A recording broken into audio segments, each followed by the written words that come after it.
Elijah Part 3.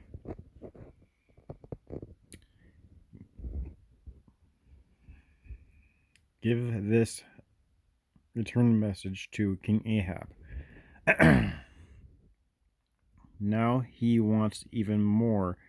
He wants to search the palace and the homes of the people to take whatever he likes. Give him my reply. Tell your master Ahab, may the gods do more to me than I am going to do to you if I don't turn Samaria into handfuls of dust.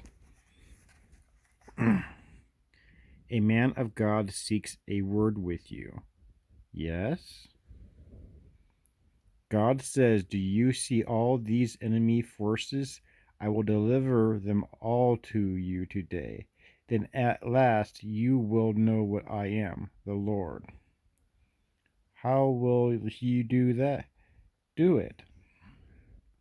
The Lord says, by the troops from the provinces, shall we attack first? Yes. Some Israelite troops are approaching.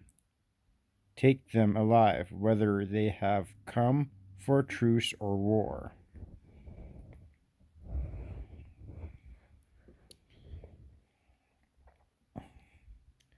The strategy God delivered to King Ahab worked. The drunken Syrian leaders were caught off guard, and Ben Hadad and a few others escaped on horseback.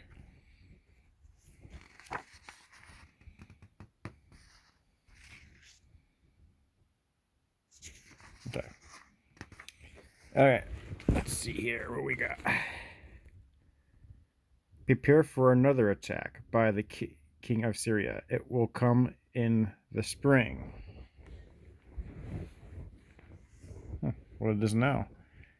The God of Israel is a God of the hills, but we can beat them on the plains. This time, replace the kings with generals and recruit another army to march this spring. There is no doubt we will win. The following spring, we look like two tiny flocks of goats compared to this vast Syrian army. God says, because the Syrians declared the Lord is a God of the hills and not of the plains, I will help you defeat the vast army, and you shall know that I am indeed the Lord.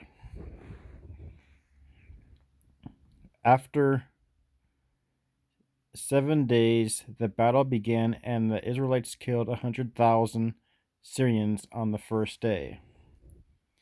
Another 27 million Syrians died when a wall of the city of Aphek fell on them. Ben-Hadad fled into the inner room of the city. I have heard that the kings of Israel are merciful. Let us wear sackcloth and put robes on our heads and go out to King Ahab to see if he will let you live. Your servant Ben-Hadad pleads to live. Is he still alive? He is my brother.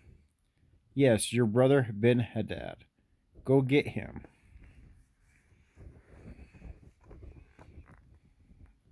I will restore the cities my father took from your father, and you may establish trading posts in Damascus, as my father did in Samaria. Based on such a treaty, I will let you go.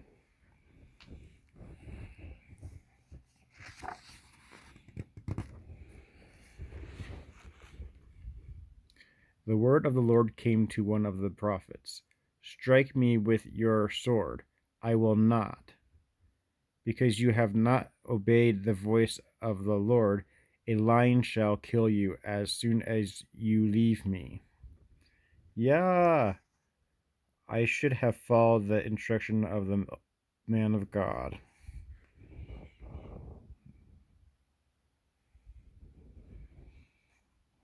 Then the prophet turned to another man. Strike me with your sword. Only because you say so.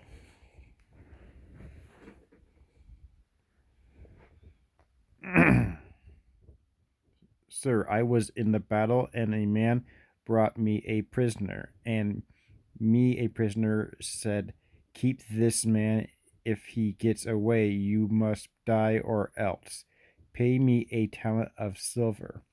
But while I was busy doing something else, the prisoner disappeared. Your own words condemn you.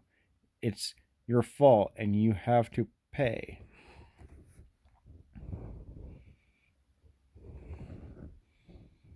The Lord says, Because you have spared the man I said must die, now you must die in his place, and your people shall perish instead of his.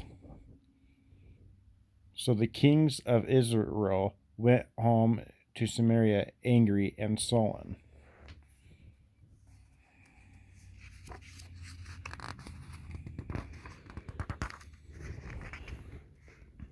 Later, King Ahab also built a second palace in Jezreel to live in when he was not in his capital of Samaria.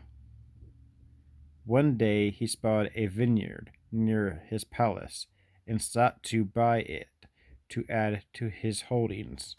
Your property touches mine. Sell me your vineyard. I will pay you a handsome sum for it. I desire to make a garden here. The Lord for the Lord forbid this. Is my ancestral home where my family has lived for generations. Lord had forbidden Israelite families to sell their land permanently. So, out of loyalty to God, Naboth declined Ahab's offer. So, Ahab went back to the palace to pout. He refused to eat and went to bed with his face to the wall. What's the matter? Why are you so upset and not eating? I asked Naboth to sell me his vineyard or to trade it, and he refused. Are you the king of Israel or not? Get up and eat, and don't worry about it.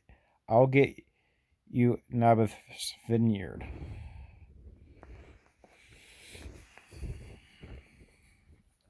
Deliver this message to the elders and nobles in the city of Jezreel. The queen wants us to find two scoundrels of cursing God and the king. Then we are to take him out and stone him to death. We'd better do as Queen says, or we will be in trouble. Naboth, you have been accused.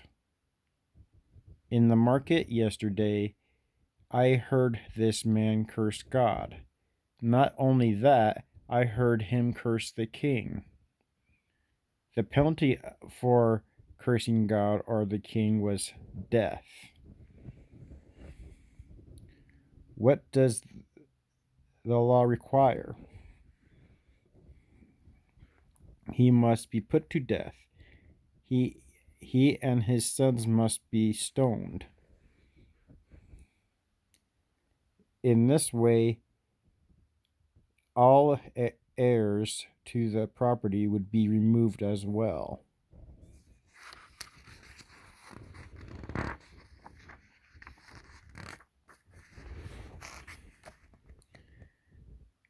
Blasphemers.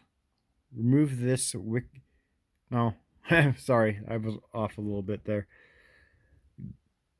God himself knows my innocence. I have cursed neither God nor the king. You are all party to this travesty. Blasphemers, remove this wickedness from our city. Send word to our queen that Naboth has been stoned and is now dead. You know the vineyard Naboth wouldn't sell. You know the vineyard Naboth wouldn't sell you. Well, you can have it now. He's dead. I will go and claim it as mine. The Lord spoke to Elisha. Go to Samaria to meet King Ahab. He will be at Naboth's vineyard, taking possession of it. Give him this message from me.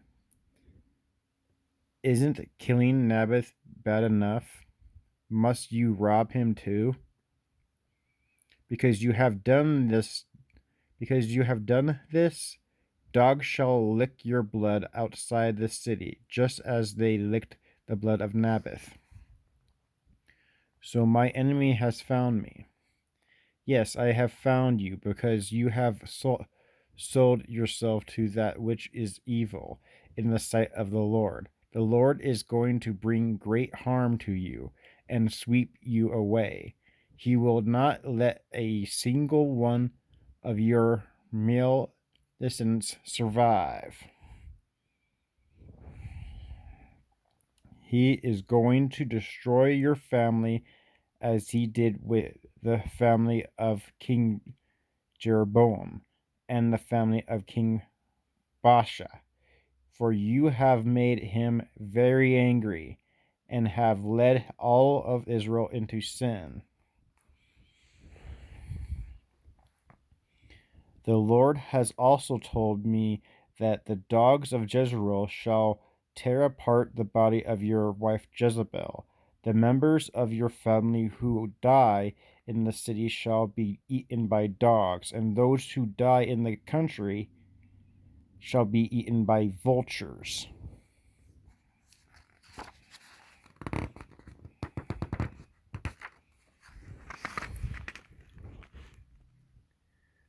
No one else was so completely sold out to the devil as Ahab, for his wife Jezebel encouraged him to do every sort of evil.